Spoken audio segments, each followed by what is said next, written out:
কে বলে সুখ টাকা দিয়ে কেনা যায়? গরম ভাত, পাতলা মসুর ডাল আর মশলাদার আলু ভাজা পাতে পেলেই বোঝা যায় সুখ কাকে বলে। আজ একটি চটজলদি মশলাদার আলু ভাজা বানাবো, সঙ্গে থাকুন, দেখতে থাকুন। Welcome to Rannabaji. দুটো বড় মাপের আলু নিয়ে খোসা ছাড়িয়ে বেশ ভালোভাবে ধুয়ে নেব। খোসা না ছাড়িয়েও ভাজাটা করা যেতে পারে। এবার এটাকে একটু মোটা মোটা করে গোল গোল করে কেটে নেব। বেশি পাতলা করলে কিন্তু আবার সমস্যা আছে, ভাজতে গেলেই ভেঙে যাবে।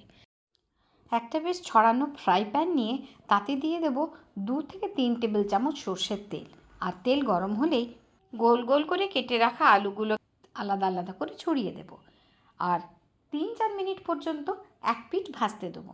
ঢাকা লাগিয়ে ভাজলে ভাজাটা খুব তাড়াতাড়ি হয়ে যাবে। আর আঁচটা রাখবো লো টু মিডিয়াম।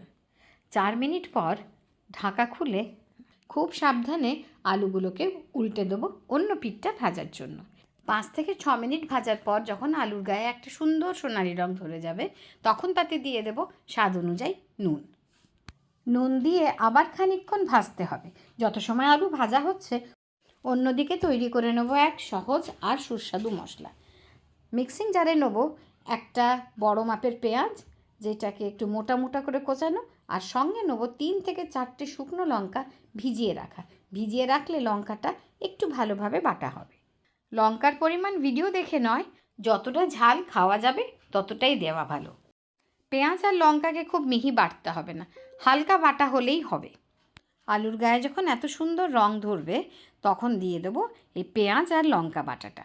আর নিভু আঁচে আস্তে আস্তে করে পেঁয়াজও ভাজতে থাকবো, আর সঙ্গে আলুও আরও নরম হয়ে যাবে। কিন্তু খেয়াল রাখতে হবে আলু যেন ভেঙে না যায়। ব্যাস খানিকক্ষণ ভাজার পরেই বেশ ঝাল ঝাল একদম গরম গরম আলু ভাজা তৈরি।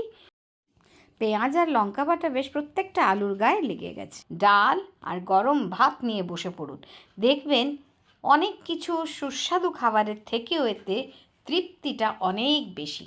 জলের মতন সহজ রান্নার ভিডিওটা দেখে যদি ভালো লাগে, তাহলে ভালোবেসে লাইক, শেয়ার অ্যান্ড সাবস্ক্রাইব করে দেবেন। আর পারলে এটাকে সেভও করে নেবেন, পরে কাজে লাগবে। আর ওই বন্ধুদের সঙ্গে শেয়ার করে দেবেন যারা একটু ল্যাদ খেতে এবং ঝাল খেতে দুটোই ভালোবাসে।